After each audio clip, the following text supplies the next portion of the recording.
Hello, and welcome to the Hamumu Halloween Home Horror Hoedown. The podcast where we watch 31 horror movies throughout the hallowed month of October. Ranging from the critically acclaimed to film school projects gone gruesomely awry. And we take them all way too seriously. I'm your host, Mike Hummel. And I'm your host, Sully Hummel. Now warning, we use a ghoulish number of spoilers, so watch the movies first. Second warning, we don't know anything about anything, so don't take us seriously while we take these movies seriously. Where the hell did you get those goddamn chickens? That was the best line of The Food of the Gods from 1976. The Bicentennial. Ooh, indeed. This movie is about a couple who lives on an island somewhere. Canada. Was it Canada? It's somewhere in Canada. Okay, somewhere in Canada. And there is a spring on their property that spews out what looks like gruel. Yeah, it's It's sort of a grayish white, gross, oozy consistency. Anyway, it comes out of the ground in a certain spot on their property, and for some reason, they decided to feed this to their chickens. But their chickens wouldn't eat it, so they mixed it with chicken feed to feed it to them, because that would be my first thought too. Really wanted their chickens to eat this stuff. For some reason.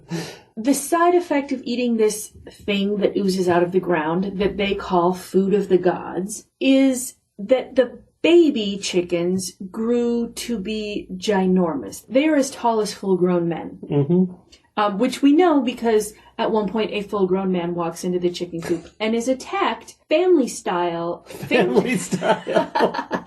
With gravy. Family Guy style by a rooster. Yeah, this is definitely the inspiration for the Family Guy chicken. It has to be. It has to be, right? Because that fight went on way longer than it needed to. I didn't think about that, but yeah, that was part of it. So anyway, some people are vacationing in the area. They are attacked by giant wasps who have also eaten the food of the gods. Mixed with chicken feed. Ground gruel mixed with chicken feed. And that kind of lets the secret out. And so the story is this secret has gotten out. Some of the people are trying to figure out why their friend died, what happened to him. And get revenge on the wasps. Yes, by shooting them one by one with a shotgun. And another group of people is there sort of as scientists, but mostly because they want to get their hands on this food of the gods and use it to make $1 bazillion. Yeah, I would even go so far as to suggest that they wanted to make a money deal. They did. They wanted to make a money deal. Well, the woman who lived there was very concerned about whether her husband had managed to make a money deal or not. Yes, a money deal. Not one of those deals where it's just trading chickens for ox carts. No, this is a money deal. Do you know the conversion rate between chickens and ox carts? 10.5 chickens per ox cart. Now I feel like we're conducting some kind of political debate.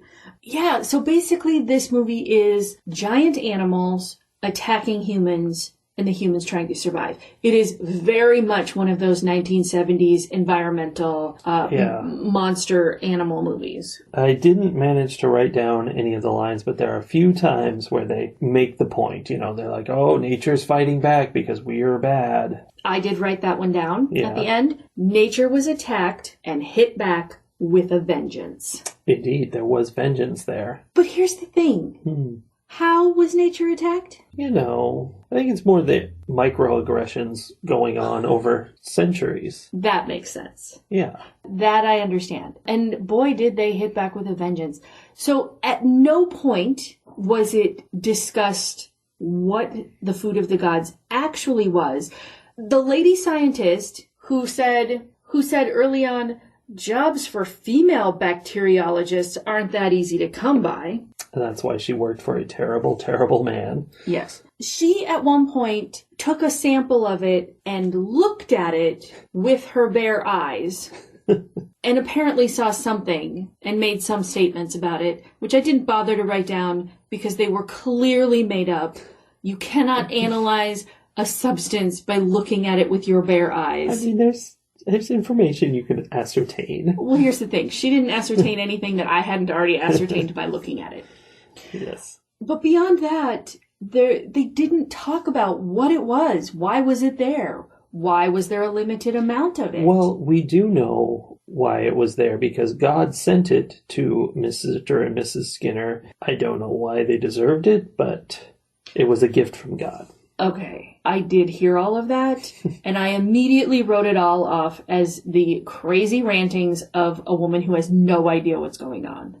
That's true. That's accurate. And my biggest question, whether this was derived from nature or whether God sent it to the Skinners so that they could make a big important money deal, TM. Yeah, that was the thing. God sent it to them so that they could sell it. That was her theory, which is interesting. God is a little crass. Whichever of those are true, my biggest question is why did it have to be combined with chicken feed to work? I think it's just that it tastes bad. It's like a pill pocket.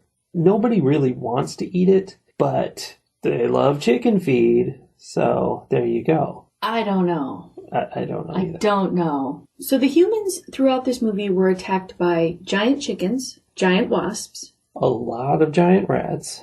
A lot of giant rats. Like, they became, like, the main antagonists of the movie. Yeah, this was very much man versus rat. Yes. But also giant maggots. Yes, in a memorable scene, Wow. Mrs. Skinner, like, her peach jars had been knocked over, I don't know, maybe by the maggots? Is that where the maggots came from? Maybe. Did she have maggoty peaches in her canning? I don't think so. I think that they were out and they got big and they just knocked over. Yeah, well, anyway, there were maggots in her kitchen, which ended up being about 1.5 feet long. And yeah, that's a great example of a scene where nobody in this movie was anywhere near concerned enough with what they were facing. Only that one was a little weird because on the one hand, she was like, oh, maggots everywhere that are 1.5 feet long. I don't like this. That are immediately chewing, like... Yeah, they teleported. There was nothing on the counter, and then we look away for a second, and then we look down, and there are like 5 maggots, and they're all attached to her arm, which is now covered with blood. Yeah, and she was not liking it, sure, but not concerned enough. Not enough to move her arm. She held very still, and eventually she picked one of the maggots up and was holding it, screaming while holding it and just looking at it. Yeah. And she was fine, by the way. She just ended up with a bloody arm that she put a bandage on. Yeah. The scientist lady did think that she should probably go see a doctor for it, but it's fine because she got eaten by a rat later, so Yeah. There was no need. Every single person who encountered one of these giant animals just stared at them with sort of a vague, confused disbelief. I guess. What got me was after the encounter, like the very first time the football guy encounters the chicken in the barn, fights it off, kills it with a pitchfork like you do, and then he walks out of the barn and walks over to the lady. He's like, well, first of all, he said, where the hell did you get those goddamn chickens? Yes, he did. But that was his big thing. He's like, you have extraordinarily large chickens in your barn, madam. Anyway, I'm trying to find my friend. Trying to get some help from my friend. It reminded me of the complaint I had about sea fever. Where I was like, there's a giant monster attacking your boat. Why is everyone acting like this is just one of those things that happens? It's not. With the chickens, it was like he recognized they were larger than normal, but he didn't seem to mind the fact that they were 6 feet tall. He was just like, okay, you have some real big chickens. Yeah. And that was the case with all of the animals. It was just... It was as if they were being attacked by giant animals in a universe where giant animals were perfectly normal. Everyone knew they existed. They were dangerous, they were bad, but you knew they were out there. It's like if I were being attacked by a bear. Yeah. I wouldn't be happy about it. I would be afraid. I would be screaming, whatever, but I wouldn't be shocked that bears existed. But maybe if someone drove up after you had been fighting with that bear and the bear went away, they drove up, you might go, hey, did you see what I just saw? To Last a person night. who just drove up. Yeah. So yeah. that introduces a new set of characters that I forgot to talk about earlier. This is the RV couple who I think maybe are like on a one last excursion out together before they have their baby, and perhaps trying to save their relationship a little bit because there seems to be some disagreement as to whether they should get married or not.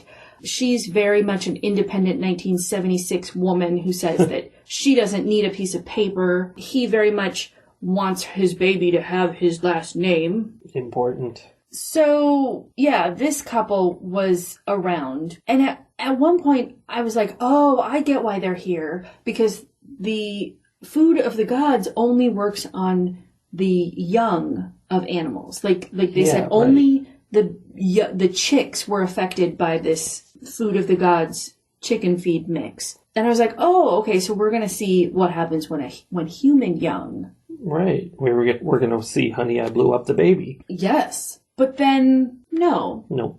The baby was born in a dangerous situation, granted. Yes, with rats sticking their heads in every window. Yeah. But then that was just fine. That ended. Everyone was fine. Yeah.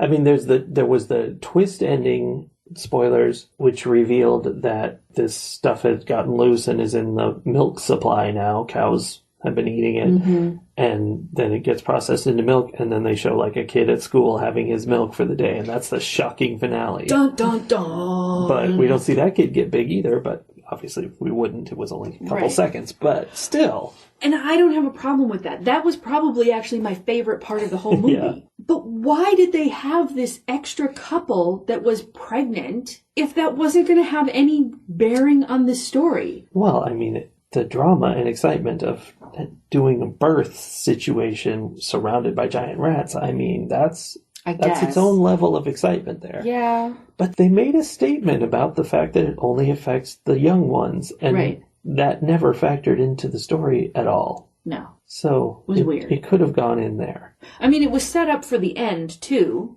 But I feel like if you're going to set that up, you can't then ignore the young all the way through the movie. You can't, you can't have Chekhov's gun at the first act, have it go off in the third act, but have kids playing with it all through the second act, and nothing ever happens. It was inconsistent. Frustrating. There were rats jumping on a toy car, though. That was kind of fun. That was really cute, actually. I really liked the rats. Yeah. Well, the thing with the rats is they would constantly jump back to the zoomed back shot of them running through like a train set. Yeah. Yeah. A little model terrain. Forest. And they would run it in slow motion and cover it with like cat and dog noises. And somehow that was supposed to make you think these were giant rats. Like, the bigger rats get, the more they sound like cats and or dogs. Right. That was very strange. It was a choice that they made. Yeah. I will say that the special effects, particularly at the end, some of it, I mean, like you said, it was pretty cheesy and terrible. Yes. I mean, when Mr. Skinner was being attacked in his love bug, his bright red VW Beetle with fuzzy pink seats. Yeah, weird seating. It kept, jumping back and forth from close-ups of him with like giant fake rats coming in the window, and then jumping back to real rats climbing all over a tiny fake car. That was pretty cheesy. The one time that I thought they did it really well was at the very end when it was pulled back, the camera was pulled back, and you could see the whole house, and you could see the people standing on the little balcony, like what do they call that, a widow's walk balcony on the second floor. And the water was all around the house, and there were rats floating in the water and trying to climb up the house and whatnot. And you could see that they had to, they had to have figured out how to have the people the right size for the house. Like, there was this is what the house and the people really look like. And then here's the rats and a fake version of the house. But they molded it together. They melded it well. Yeah. Like, I really looked at it to see, okay, where's the cutoff scene. point. Yeah. And I didn't see it. I mean, that doesn't mean it wasn't there, but... Maybe it wasn't. That's scary. So then was it giant rats or were teeny tiny people? Well, obviously giant rats are fiction, so it was teeny tiny It people. must have been. But I was impressed with that, given that it was from 1976. I was like, this is pretty awesome. Yeah, there was another one like that I noticed where it was like them like running around in the yard doing stuff, and in the background were rats running towards them like through a path through the woods. And, you know, it was obviously a little model of that, like visible in the background. I mean, it was superimposed, but it really went together perfectly. It looked exactly how giant rats would look. Then there were other ones, like where the rats were running around the front of the house when it wasn't covered in water, where like the lower floor of the house was like 10 shades too bright and everything else wasn't. It was weird. Yeah. More inconsistencies. Now, a couple of years ago, when I was doing video reviews, I reviewed a movie called The Stuff from sometime in the 70s. Classic film about marshmallow fluff. And it's weirdly similar to this movie in that a whitish liquid bubbled up out of the ground and people decided to eat it. Like, there was something in the 70s where maybe it was the whole conflict over oil in the 70s. People were like, stuff that comes out of the ground, yum. Yeah. Very weird. They even mentioned oil in this because Mr. Skinner originally thought this might be oil. And I'm like, really? Because it looks like oatmeal. He's not familiar with oil. He just had kind of an idea. Yeah. There is no reality possible in which I come across this goo coming out of the ground and think to myself, well, that looks edible. At least by chickens, anyway. Nope. Yeah. In The Stuff, it was really good. The very first scene is this guy, like a night watchman. He comes across the stuff bubbling out of the ground, and he looks at it, and he just sticks his fingers in it, pulls it up, and is like, that's tasty. What else does he do this with? But that's a different movie entirely. I mean, yeah. There are so many things in movies, and this is not restricted just to horror movies. There are times when I'm watching movies and the characters do things that just make me wonder, how? How did that happen? How did that come about? I have to assume that there are people in real life who are like that. I guess. And how are they still alive? And not just about eating things off the ground, but just like there's so many weird things that characters will do where I'm like, well, an actual human being came up with that idea somehow. Yeah, to them it made sense that people would do it, which kind of makes you think maybe they do it. Right? Yeah. Like, do they just wander through the woods, just eating everything they find? Yeah. Or just, you know, every new substance they come across, they're like, I wonder if my chickens would eat this. Motor oil? Well, let's see. I wonder if this would make my chickens bigger. I don't know. A lot bigger. So, Trenchcoat, the guy who wanted to make the money deal and get $1 bazillion from the food of the gods, his big plan was to take the food of the gods in a teacup. Oh, that was one of my favorite scenes where he has all of these buckets and jars around him and he is slowly filling them one by one from a teacup. Like, ooh, problem-solving strategies. Yeah. What could we do differently? So he wants to take all of this, and apparently he manages to take all of it. Like, again, I guess. Why was this a limited resource? Maybe it's going to take a while for more to come out. Maybe. He's going to feed it to all of the animals. Oh, yeah, his plan is good. That we eat.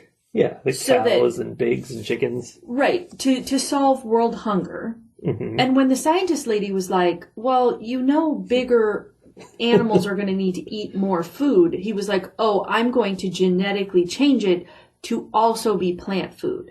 Uh-huh. So his big plan for solving world hunger is to populate the earth with super big plants and animals. Yeah. And then he's going to need super big pooper scoopers. I feel like this is one of those chain things, like where they brought frogs to Australia or something. Yes. He's not thinking it through. No, he did not think it through. And part of me was like, oh, dude, it's 2020, and we're all trying to get people to eat vegetarian because there's not enough room on Earth for the cows we have. Yeah. And they're normal cow-sized. Yeah, we should probably make just the plants bigger. Maybe. But I still think there's a fundamental flaw there. You don't just make them bigger because, I mean, there's not even a benefit to making them bigger. Just grow more corn. A bigger piece of corn is going to take up the space of several smaller pieces of corn. See, I think that's the piece he was missing. Because it's the same with cows. Like, well, yeah. Okay, this ranch has enough room for 800 cattle. We are going to make them bigger, and now it has room for 80? Yeah. Which is essentially the same. You've done the same thing. I guess it's quicker to kill them. Although it might be harder. Right? I mean, given how big the chickens got, I mean, chickens are what? Generally like a foot high? These chickens were 6 feet high? Yeah, they're real big. Imagine a cow 6 times bigger than it is. You didn't have to invest a lot in fences.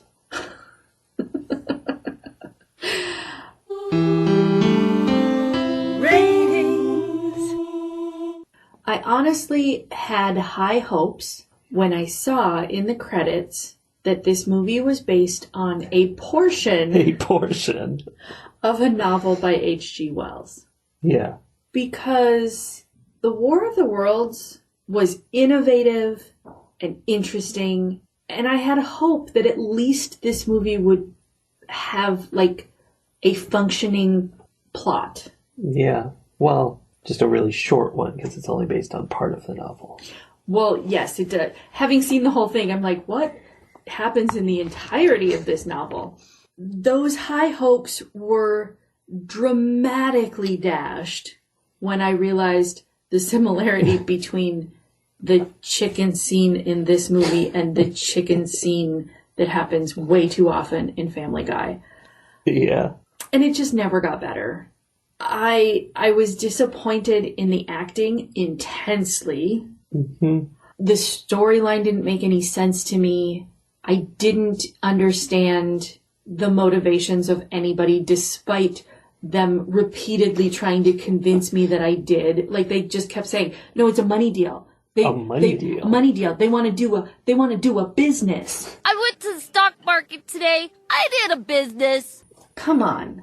You can say that over and over, but I'm not getting it from anything that's happening. Yeah. Aside from Trenchcoat trying to steal all the food of the gods with his teeth. Which was weirdly manic. Like, it was. It was like he had been driven insane by the food of the gods.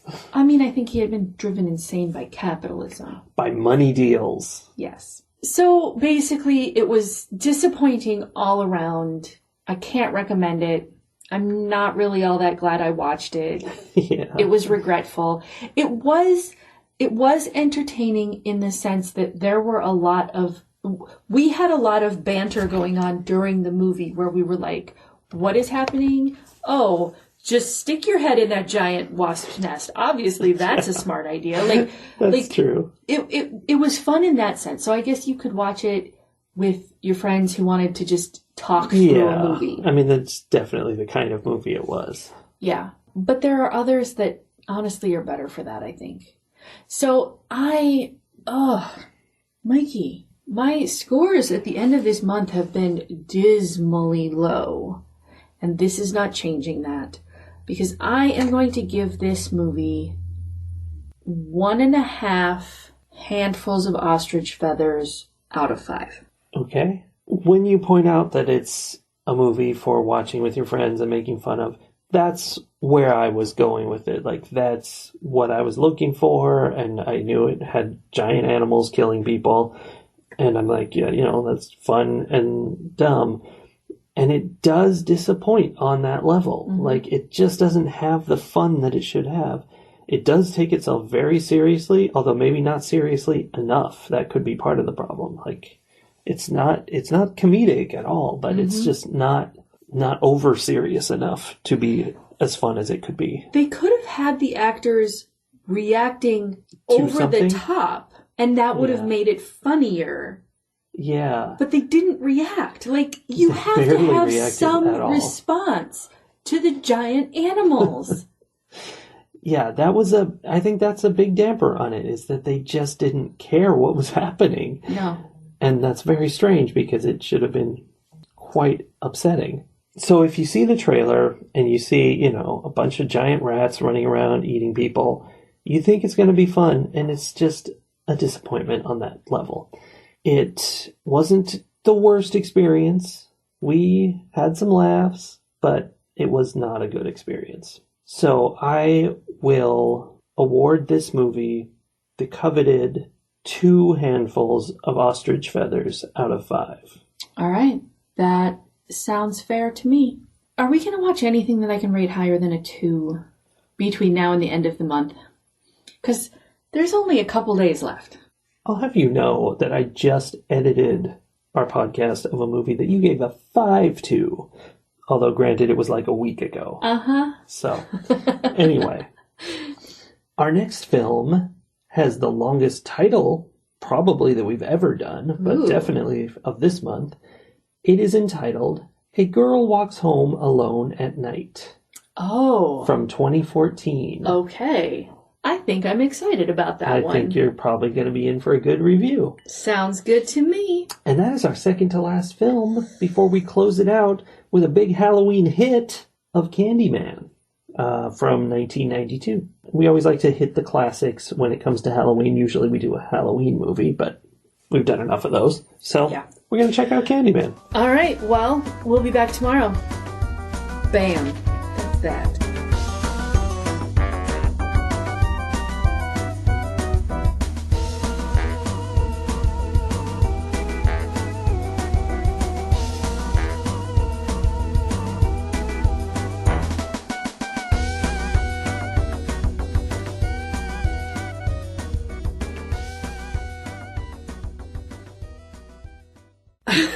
There's so many dumb little things that you do. What? That just, Why do you I think can't that? even stand them.